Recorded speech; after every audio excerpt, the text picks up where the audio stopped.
Porque se for, a gente começa o tratamento imediatamente e aí, sem sombra de dúvida, é um ganho para todos. Como é que os postos estão hoje? Qual a estratégia da Secretaria de Saúde para esses casos? Porque tem pessoas que, queiram ou não, nós estamos em 2020 agora, mas apesar disso, eu sinto que ainda há preconceito em relação a hanseníase, embora você tenha confirmado, e a gente sabe disso, desde o início do século XX há tratamento para hanseníase, mas ainda há muito, né, das pessoas, né? Na realidade, eu acho muito mais um receio próprio por falta de informação com a doença do que o preconceito da sociedade. Assim, isso é uma percepção minha em virtude de achar que as pessoas não procuram com receio de sofrerem preconceitos. Não percebo assim que há realmente como era no passado. Eu estou aqui fazendo um tratamento para hanseníase e tal, e para... E eu não vejo isso, não estou nem comparando passado e início do século. Estou falando passado, eu lembro, há uns 20 anos atrás, Isso. quando você falava de Colônia do Bonfim, você já parecia que estava assim, isolado da sociedade. Hoje não, é algo que a gente perfeitamente convive com outras pessoas com o tratamento adequado, obviamente. A gente tem medicamentos fornecidos gratuitamente pelo SUS. É um trabalho sinérgico da vigilância com a atenção básica e a gente vem trabalhando e intensificando ações nesse sentido. Bem, nós estamos também, é um tema que não se fala muito, Lula, que é exatamente saúde mental, cara. Essa semana nós tivemos o caso de um policial que Isso. surtou. Agora mesmo o ouvinte mandava para mim: Robson, eu quero que coloque na pauta também os vigilantes. São pessoas que vivem sobre pressão, tensão, motoristas de ônibus, taxistas, motoristas de aplicativos me falam disso, cara. A gente sai, eu não trabalho tal hora porque eu fico com receio, tenho família. Quer dizer, existe uma série. Professor, eu acho que você tem noção disso. Claro. Eu tive a oportunidade de fazer programa para o Cine de Educação e entrevistando psiquiatras que cuidam de professores, a quantidade de professores que saíram de suas salas de aula e que foram para o psiquiatra, essas coisas não merecem muito destaque. Então, merece essa atenção. Esse mês, então, é preciso uma ação. Eu estou trazendo até o diretor do CAPS aqui na semana que vem para conversar mais sobre isso, mas como é que você, como secretário, vê essa questão no município? Bom, primeiramente assim, eu concordo com você em relação à gravidade, complexidade e urgência de tratarmos cada vez mais essa problemática, assim, enfrentando de frente mesmo, para que a gente possa não mascarar essa realidade que hoje assola todos os tipos de família. Não existe classe social, não existe público específico. Saúde mental é algo que está e deve estar na pauta das famílias. Também vale ressaltar que a gente vive hoje uma sociedade muito dinâmica, de maneira até uma vida muito agressiva, de competição o tempo todo. E isso também força muito a saúde mental das pessoas. Então, ambientes insalubres, eu não falo insalubre só do ponto de vista da saúde pública, mas ambiente insalubre do ponto de vista da saúde mental, que isso também a gente convive no nosso dia a dia. E isso vem acarretando uma série de problemas psicossociais também, e que a gente, do ponto de vista da saúde mental, a gente vem encarando com uma certa preocupação, mas que o que a gente não conseguiu avançar de resultados até 2019, a gente conseguiu estruturar uma base para avançar em 2020 na Secretaria Municipal de Saúde. Nós temos hoje 9 dispositivos. E eu vou ressaltar um aqui, o CAPS-I, que é o CAPS infantil.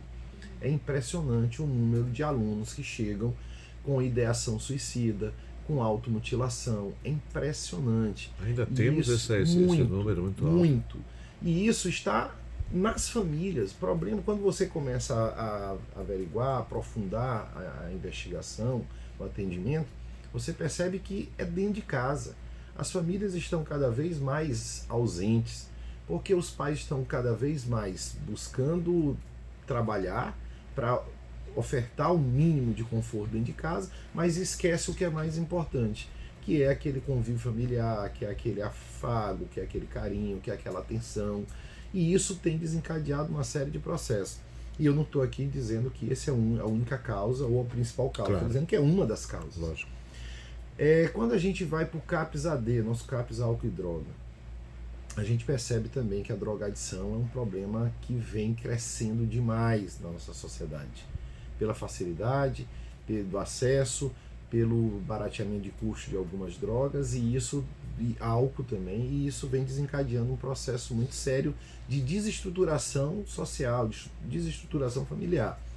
E nós conseguimos fazer todo o processo para credenciamento e ampliação, e esse ano 2020 nosso CAPS-AD vai se transformar num CAPS-AD3, já habilitado. O que isso quer dizer?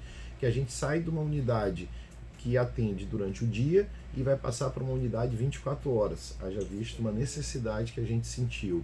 Também conseguimos habilitar em 2019 agora uma unidade de acolhimento, que nós vamos trabalhar para acolher crianças, jovens que estão nessa situação em risco iminente de suicídio, de avanço em ideação suicida e automutilação, e pessoas com problemas mentais também, né, de saúde mental, que a gente quer dar essa atenção.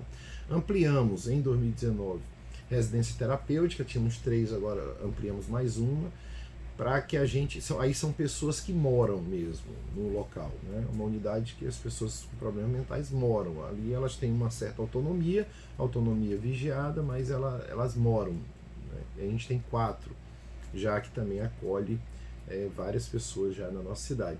Enfim, é um problema que a gente tem que abrir cada vez a mente, estruturar o serviço público para se preparar para isso. Há um déficit de profissionais, psiquiatras. A gente vai fazer um seletivo e está previsto a contratação de psiquiatras. Eu espero que a gente tenha a oportunidade de médicos e psiquiatras participarem do seletivo, porque realmente há um déficit e a gente precisa ampliar os nossos dispositivos, tanto o Farina quanto o Caísca lá no Anjo da Guarda.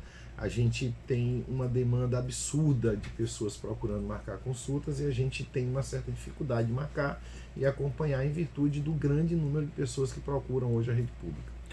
Bem, esse assunto eu quis colocar, até porque eu estou falando aqui com o secretário, esse tema vai continuar sendo pormenorizado aqui nos próximos programas nesse mês.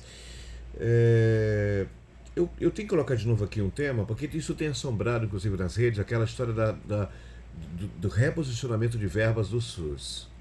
E isso tem gerado dificuldades. Eu tenho visto. O que existe? É fake ou é real essa história do número de atendimentos do SUS? A gente falava sobre a atenção básica de saúde da outra vez.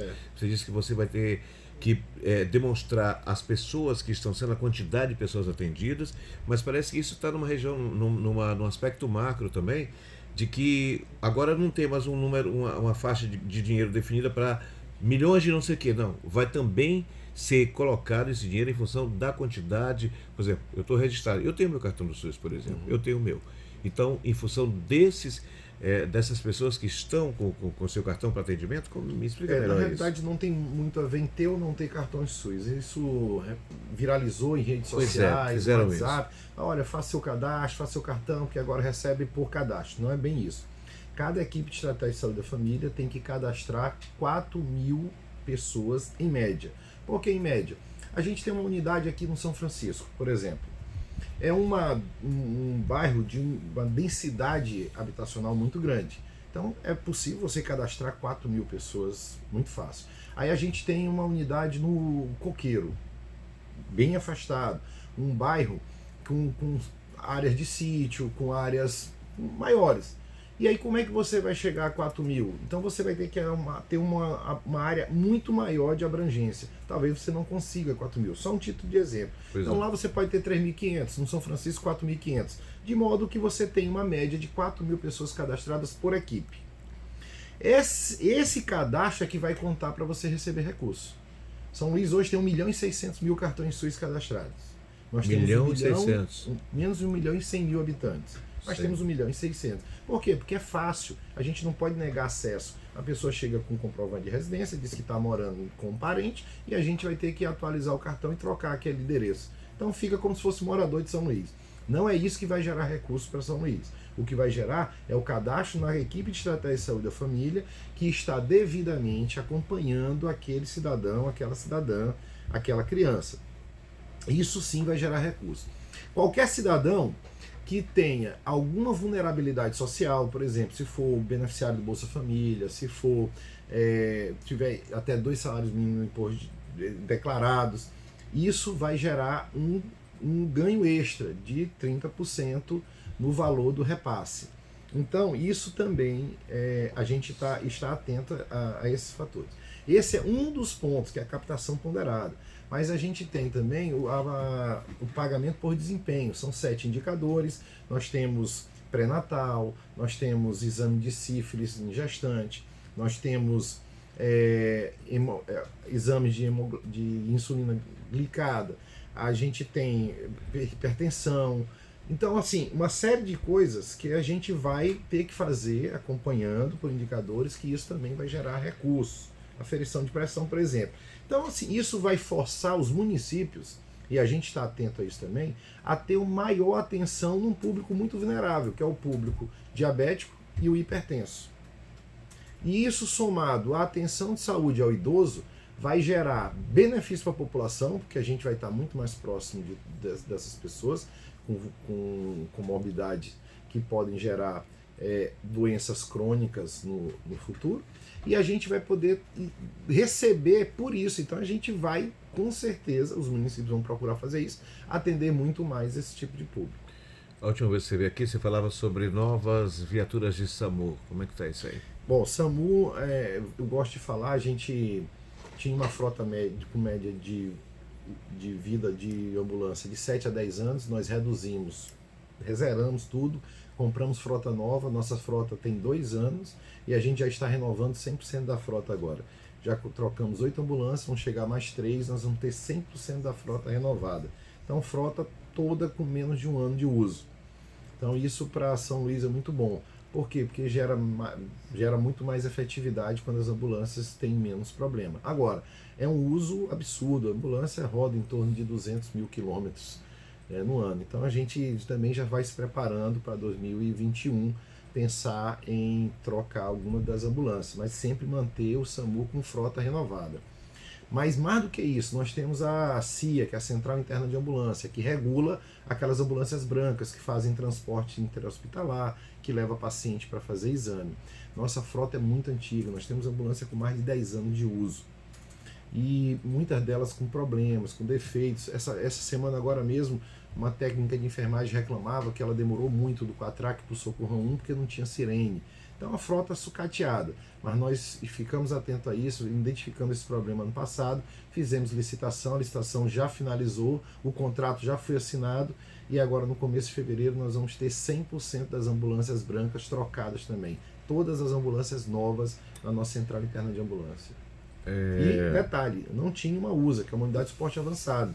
Nós dependíamos exclusivamente do SAMU para fazer transferência de pacientes mais graves. Dependia do SAMU? E agora e a USA do SAMU ela tem prioridade para atender acidentes. Claro. Então, quando dava, atendia o paciente. Então, às vezes o paciente esperava 2, 3 dias no hospital para fazer um transporte mais delicado. Hoje não, a gente tem na nossa central de ambulância uma USA que atende esse transporte e tem feito muito transporte, agilizado muito esse tipo de atendimento.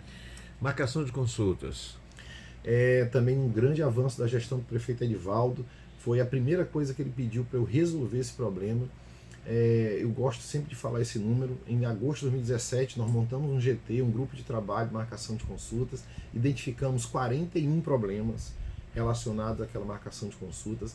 Eram 16 passos que um cidadão dava até chegar realmente, efetivamente na sua consulta. 16 passos, imagina. Tinha que pegar uma senha, tinha que voltar para marcar pegar uma autorização, tinha que ir marcar uma consulta. Enfim, era uma loucura.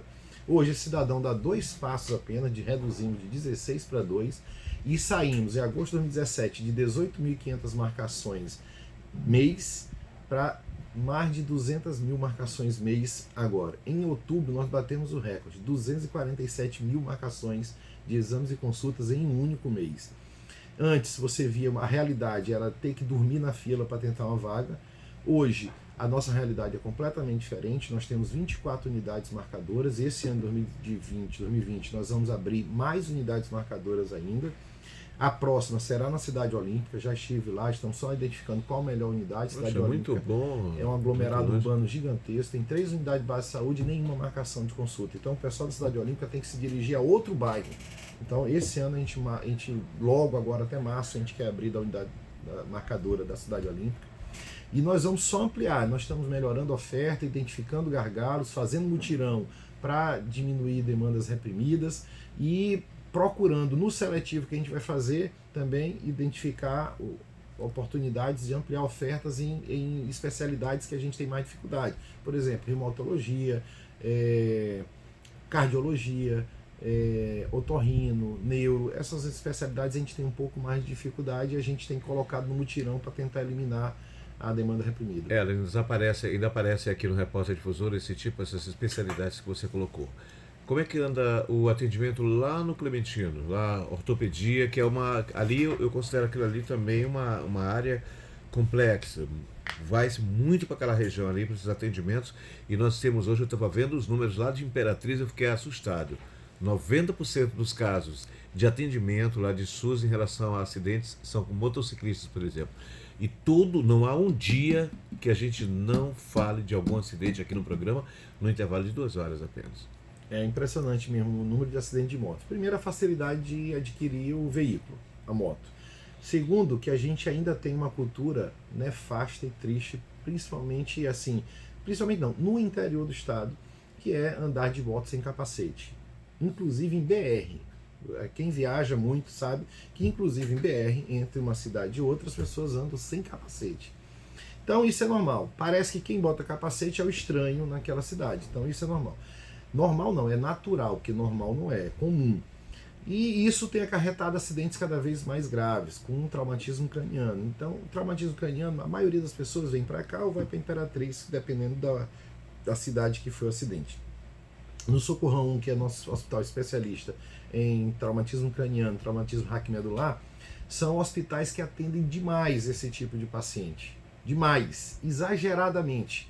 Então, assim, isso tem preocupado a gente do ponto de vista de saúde pública. Inclusive, já tivemos reuniões com o governo do estado e o próprio juiz Douglas determinou ano passado, você deve lembrar, que só fosse transferido dinheiro para o carnaval para municípios que instalassem os seus ciretrãs para intensificar a política de trânsito, política pública, né, voltada para combater esse tipo também de comportamento. O Socorrão 2, você perguntou, é um hospital especialista em trauma. Equipe especializada mesmo, equipe top, equipe preparadíssima para todo tipo de trauma. Então a gente tem feito atendimentos assim, o número de atendimentos nossos tem subido muito nos 2 hospitais. Só para ter uma ideia, em janeiro de 2018, nós tínhamos 3.600 atendimentos no Socorrão 2 por mês. Em janeiro de 2019, nós aumentamos para 5.000 atendimentos. Então a gente tem mantido essa média de 4.800 a 5.200 atendimentos mês no Socorrão 2. No Socorrão 1, nós saímos de 4.800 para 6.000 atendimentos mês. E o que é importante, 62%, esse número é importante, 62% chegam de ambulância. Olha, a gente saiu de 32% atendimento de ambulância para 62% agora em 2019. Ou seja, está vindo muito paciente de outras cidades. Tudo de ambulância chegando no Socorrão 1 e a gente tem atendido. Por mais que as pessoas olhem o Socorrão e a imagem que tem no consciente coletivo seja de um hospital superlotado, com muita gente no corredor, trazer o sírio-libanês para dentro dos nossos hospitais, para nos ajudar em consultoria, implantar um projeto do Ministério da Saúde, o Lean nas emergências, melhorar fluxos, processos de trabalho, tem ajudado a gente a reduzir essa lotação e, sobretudo, reduzir óbitos. A gente, no Socorrão 2, por exemplo, nós reduzimos de 1,5 para 0,26. 0,26 de óbito, apesar das gravidades dos pacientes que chegam. No Socorrão 1, a gente saiu de 2 para 1,5 e agora está 0,74. Então imagina, a gente está com menos 1% de óbito, por mais que as pessoas olhem para o hospital e vejam que ali é a porta da morte. Não, é a porta da salvação, é a porta da vida, graças à equipe abnegada que está lá dentro. Então eu defendo sempre porque as pessoas só querem bater nos socorrões, mas é lá que está salvando vidas, de São Luís e de todas as cidades do Maranhão. Eu tenho agora 3 minutos e eu tô aqui, você está falando aqui, eu estou lembrando, você falava sobre a importância do SUS exatamente em diabéticos e hipertensos. E essas duas doenças levam, por exemplo, às vezes a AVC. Eu estou vendo que nesse momento está sendo colocado na pauta os atendimentos do SUS em relação a procedimentos de AVC. Entendeu? Então, aí eu penso mais uma vez, eu acho que você, como secretário da Saúde, observa a importância dessa atenção básica de saúde. Eu sinto até vontade, às vezes, de voltar, já te falei uma vez, eu sinto vontade de voltar para a área médica para me envolver numa dessas equipes que vão para a periferia, que vão para receber as pessoas, para ter essa ideia de que um posto de saúde ali que está acompanhando, e agora o SUS vai obrigar praticamente isso, eu digo obrigar, a você ampliar esse contato com a comunidade, que eu acho fantástico. Se eu tivesse que voltar para a minha área médica, eu voltaria exatamente para a atenção básica de saúde, porque, cara, vai ficar mais barato. Estão agora revendo procedimentos do SUS para o AVC. Uma pessoa que tem um AVC vai ficar quanto tempo no hospital? É muito tempo. E as sequelas? As sequelas que virão, o cara que vai deixar de trabalhar, vai família, convívio familiar, uma série de coisas. Qual é a avaliação final? Nós temos ainda 2 minutos desse ano de 2019. Você trouxe gente de outros hospitais com uma experiência fantástica, como o Sírio-Libanês, trouxe para cá. Eu acho assim, o ouvinte, às vezes, como você diz, você sempre vai encontrar gente ainda em corredor. Não tem jeito, gente. Eu digo isso como profissional também da área. Você não pode abandonar um paciente que chega. Eu me lembro que uma época aqui, o socorrão aqui transformava a maca em leito. Dava o número para a maca. Aí o cara dizia, pô, agora a maca que virou. Peraí. Então, assim, pergunta coisa, o que você. E o médico me dizia lá dentro, Robson, o que a gente vai fazer? A gente vai devolver o paciente para a rua? Vai mandar ele fazer peregrinando por aí até que morra no meio do caminho? Qual é a avaliação final que você faz desse ano de 2019 e a perspectiva para esse 2020? Só observação importante: Hospital Socorrão, Hospital da Criança são hospitais porta aberta, a gente não pode recusar recebimento.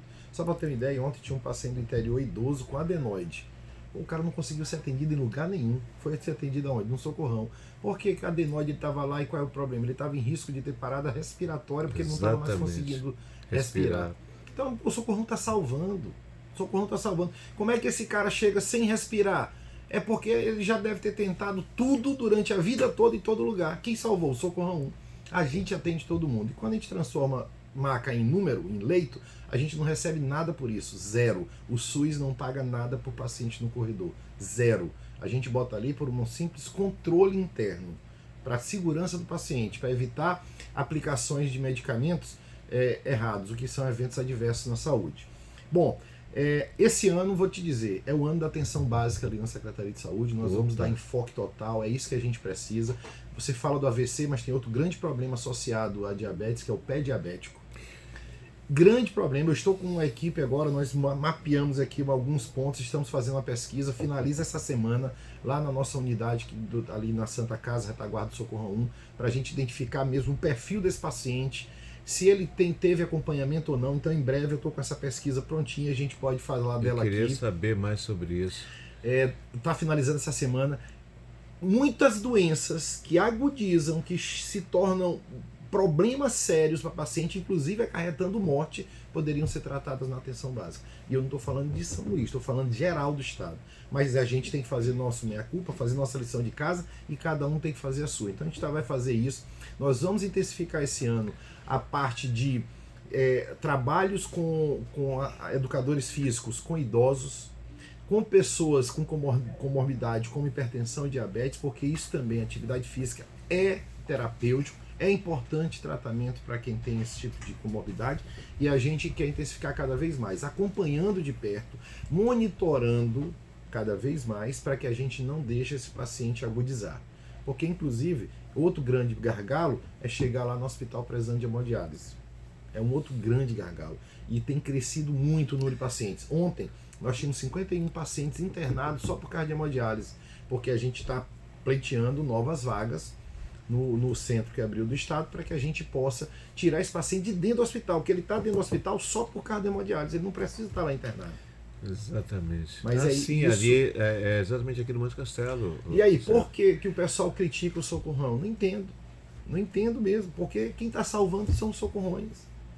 Eu não consigo entender essa visão, muitas vezes fechada, para esse lado esse outro lado da moeda. Quem está salvando vidas são os socorrões, quem está salvando vidas é o Hospital da Criança. E muitas vezes a gente é visto como aquele que não recebe. Eu pego os números e desafio qualquer um a querer combater ou derrubar esses números. A gente monitora isso direto. E quem acompanha esse monitoramento é o Auxílio Libanês, o que dá mais credibilidade a esses números. Lula, muito obrigado mais uma vez por colocar aqui na pauta.